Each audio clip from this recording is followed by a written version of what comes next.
Stage Candidate VO2 Max Productions here with another training talk. Today we're going to talk about pacing for different workouts and how that kind of fits in terms of kind of what your goals are, let's say for racing a marathon, as well as experience level.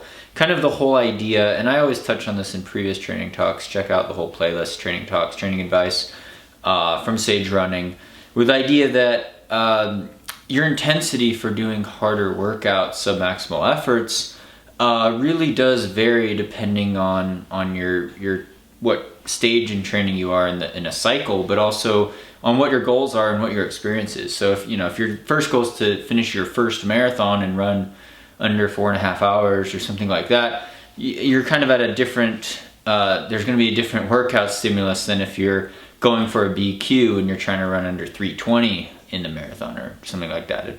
The BQ standard, Boston qualifying standard, varies with age. So like on our BQ training plan on our sagerunning.com website, the range is basically anyone who runs between a 3:40 marathon and up to 2:40. I think the fastest BQ time is actually a 3:05 if you're in the fastest age range guy, but a lot of people are running basically in the low 3-hour marathon range, and that plan is kind of designed specifically with that in mind. And then on the flip side, if you're trying to qualify for the Olympic trials or crack 2:20 in the marathon, it's kind of a different pace range. And if you go to our website, sagerunning.com, we have the pace spectrum intensity chart that'll explain everything. And basically it's a spectrum where if you're starting on one end here, let's say this is your all-out sprinting speed, as fast as you could go for a 100-yard dash, 100-meter dash sprint, maximum 100% effort. And then on the other hand, we have a walking pace, slow, really slow shuffle jog, low heart rate percentage. That spectrum, we have different intensities in between, and we go easy conversational recovery pace, we go aerobic, up-tempo pace, aerobic development, marathon pace is right in there too. Then we have more intense lactate threshold intensity spectrum.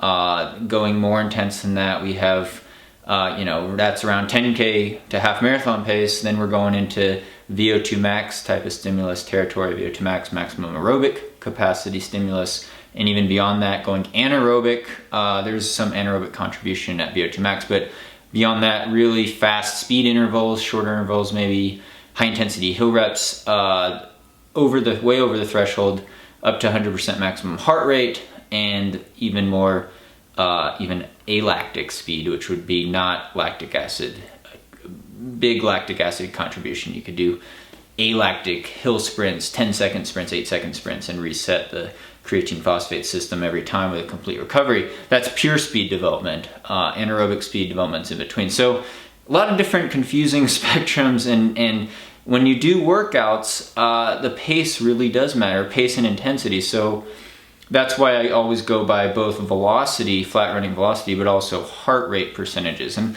a lot of people don't know their true maximum heart rate. A lot of times there's heart rate error with the heart rate monitor, or you don't really know your maximum, so you don't know exactly what percentage you're operating off of.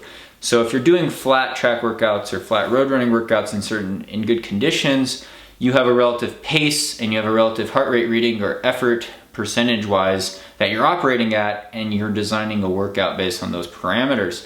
Now, the whole thing of this talk is to talk about how, don't look at my Strava training, for example, or someone who runs, around 2:20 in the marathon maybe, and try to scale it back to cracking 3 hours in the marathon or cracking 4 hours in the marathon. It doesn't work like that. Someone might have a mileage base of running 20 miles a week for a couple months versus someone, guys that train even more than I do who run 120, 130 miles a week for several years. I think Frank Shorter said that he averaged 120 miles a week for an entire decade. That's including time off. It's including, injury weeks, 0 mileage weeks, things like that. 120 miles a week for a decade. That's some serious training. So your experience level really matters. Your durability level matters. Your goals, say in the marathon, really matter. And with the pace intensity spectrum, is what we see is that the faster you are, the tighter together this whole spectrum gets. The pace range is very, very narrow. There's a very small margin of error, whereas if you're just starting out, maybe your threshold's here, your VO2 max is here, your aerobic pace could be all over the place. You could roll out the door without warming up and be running half marathon or full marathon pace pretty easily, just because you don't have the experience of running higher mileage weeks or doing a really big mix of workouts. You're still trying to figure out what pace to run lactate threshold or tempo run workouts at. You're still taking huge chunks off your 5K, 10K PRs maybe, or half marathon PRs, for example. Whereas if you've been running for a really long time and you're getting closer to your max potential, it's like shaving seconds off here and there. So for example, I did a workout today, 2 by 3 miles, and really a difference of 3 to 5 seconds a mile is everything on those. And I could barely run it at my marathon pace at altitude. It's really sad. Like, I'm fighting really hard to run marathon pace. My heart rate's pretty high. Whereas if, someone else, maybe their goal is to run a 4-hour marathon, they'd think that workout was too easy. They could easily run 3-mile repeats faster than their current marathon pace. Maybe they could run 20 or 30 seconds per mile faster. And at sea level, it's also, you have more range to work with. So the idea of it's not a linear scale, is what I'm trying to say. It's not like, when you increase the speed on the treadmill, it lines up with miles per hour. It's not a linear scale. There's different types of relationships with scaling up workouts or scaling down workouts, so to speak. And it does depend on all these factors. So really tight spectrum ranges, but as you get more experience, your spectrum closes down. So the goal with marathon training, with faster marathon training, is to get your lactate threshold pace, to get that 85 to 88% or 83% of your maximum heart rate, to be really, really close to what you could hold for the entire marathon. Whereas if you're just starting out, you're probably just trying to finish the marathon. You're trying to go the distance. It's a long distance to run. And it's hard to hold up a steady pace even, because you're still trying to figure out how to get into a groove and to read your body's signs and know the difference between 5 seconds a mile plus or minus here and there, and to try to lock into that. And it's about building strength, leg strength, muscle strength, but also about building cardiovascular strength with your heart and lungs. So I guess in concluding this talk, which is already getting too long, don't look at what I do on Strava and try to scale it up to your own goals. You have to take into account your individual differences as well as your individual training history and the velocities, the relative velocities and intensities that you are running your marathon pace at. And again, with our SageRunning.com plans, we take that into account, and that's specific with the BQ plan. Someone trying to run a sub 2:30 marathon, I'd have to design the plan differently for them. It's what Sandy and I do with our individual athletes. But the idea that you have this spectrum, and go check out our spectrum, pace intensity spectrum on our website. It's free, you can download it, it's a PDF file, is that it gets tighter together. So if it's like a slinky, as you get faster and more experienced, the pace ranges become tighter and tighter together. So for example, my half marathon pace is 4:55 per mile, about 4:56 per mile, back when I ran faster than the half.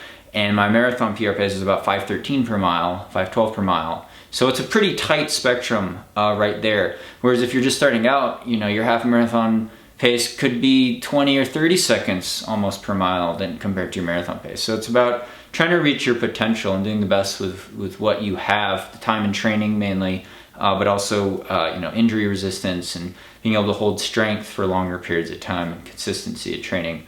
That's really going to affect how your spectrum relates to each other. And for example, one final example, in the Sage Running plan, a lot of workouts, maybe it'll say like, oh, run this workout at 10 seconds per mile faster than marathon pace or marathon goal pace.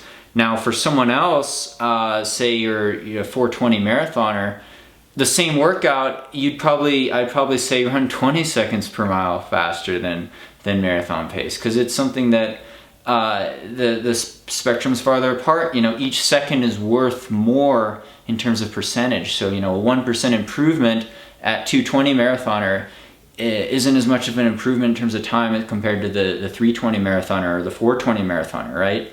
It's a very fine line the faster you get.